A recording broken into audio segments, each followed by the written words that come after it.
dalam agenda Pak Presiden? Oh, yang viral kemarin. Ini pertanyaan terakhir ya.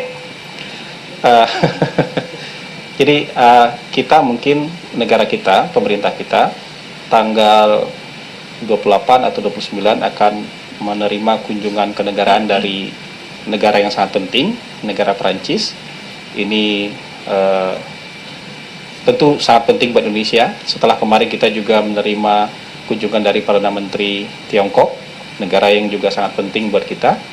Dan ada permintaan dari pemerintah Perancis, Presiden Macron ingin mengunjungi salah satu keajaiban dunia yang ada di Indonesia, yaitu Candi Borobudur. Dan untuk itu pemerintah kita menyiapkan beberapa fasilitas untuk memudahkan kunjungan Presiden Perancis ke Borobudur. Nanti beliau akan ditemani oleh Presiden Prabowo rencananya selama di sana. Dan pihak pengelola menyiapkan beberapa fasilitas untuk memudahkan kunjungan. Teman-teman harus mikirkan, ada yang sudah pernah ke Candi Borobudur? Naik sampai atas. Candi Borobudur itu kira-kira ketinggiannya setinggi lantai kita ini. Kira-kira setinggi gedung 12 lantai. Ya. Jadi Presiden Perancis tentu dalam kunjungan kenegaraan waktunya terbatas. Ya. Bukan kayak kita kalau liburan ke Borobudur seharian di situ gitu.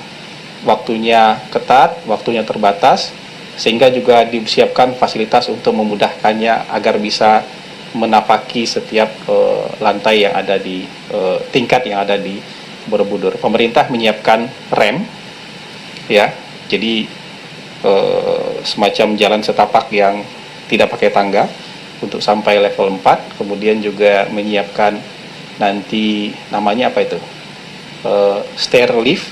Stair lift itu ya kalau di rumah-rumah biasanya dipajang di pinggiran tangga untuk bawa orang untuk naik ke lantai berikutnya. Jadi dari lantai 5 ke lantai 8 mungkin nanti pakai, atau sampai lantai 7 itu nanti pakai stair lift supaya waktunya lebih efisien, supaya waktunya lebih memungkinkan.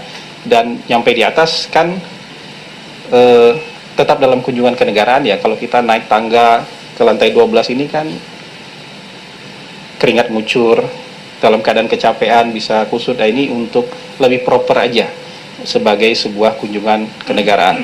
Nah, banyak yang kemudian menduga bahwa apakah ini merusak cagar budaya atau tidak. Teman-teman, itu semua dibangun dengan pengawasan dari Kementerian Kebudayaan dan tidak ada paku, tidak ada bor. Jadi hanya ditaruh, didudukan, ditaruh aja. Jadi nanti ketika misalnya itu setelah selesai, itu bisa dibongkar dengan mudah. Jadi untuk kunjungan itu lebih kepada kita mempersiapkan fasilitas yang memudahkan kunjungan Presiden Macron agar bisa menikmati keindahan dan kemegahan Borobudur secara keseluruhan.